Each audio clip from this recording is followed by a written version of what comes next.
The Americans had taken all the land they could possibly take, but they wanted to explore the West first before actually heading west to see if it was actually hospitable and if the Mexicans actually had any good land.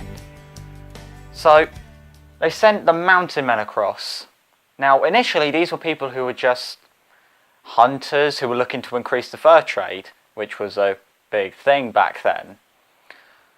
But once the fur trade collapsed, they were left with nothing to do. Until someone had a thought.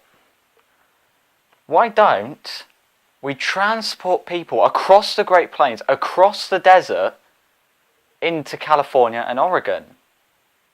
We'll get the mountain men to help because they know what they're up against, and we'll just see how it goes.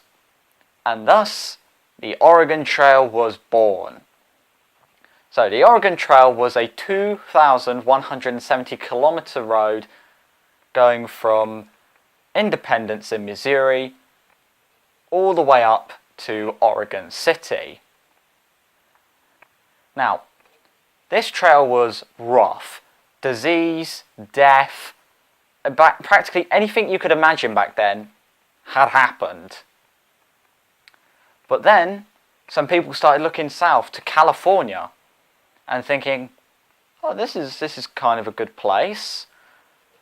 So then, at Fort Hall, they diverted the trail down through the Sierra Desert, across the Sierra Nevada mountains, and into California.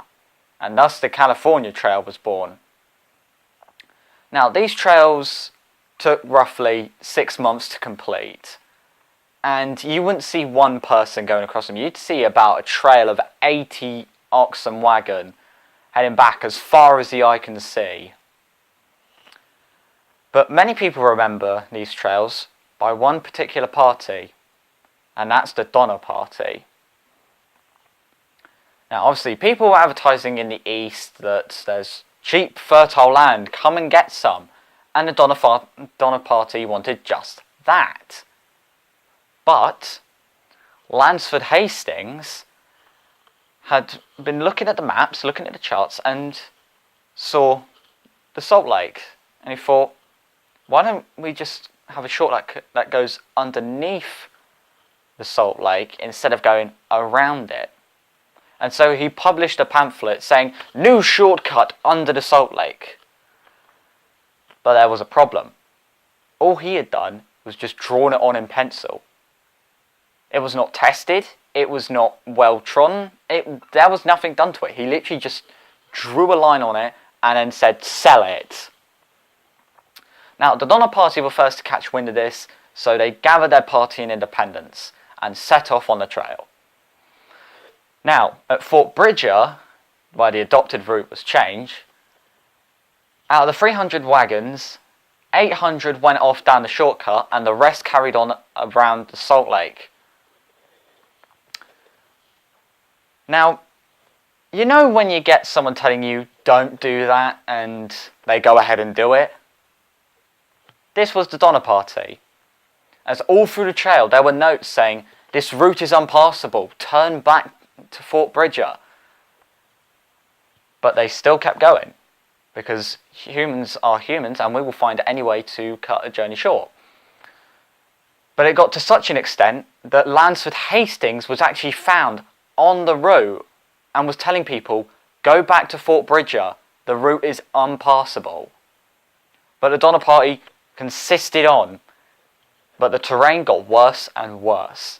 It took 4 ox to carry one carriage up a hill. And by the time they actually cleared the hill, the rest were already in California. They had to cross the Sierra Nevada in the depth of winter. And when they got to the Sierra Nevada mountains, they were stuck. Now, over the 3 months, their supplies were dwindling. And,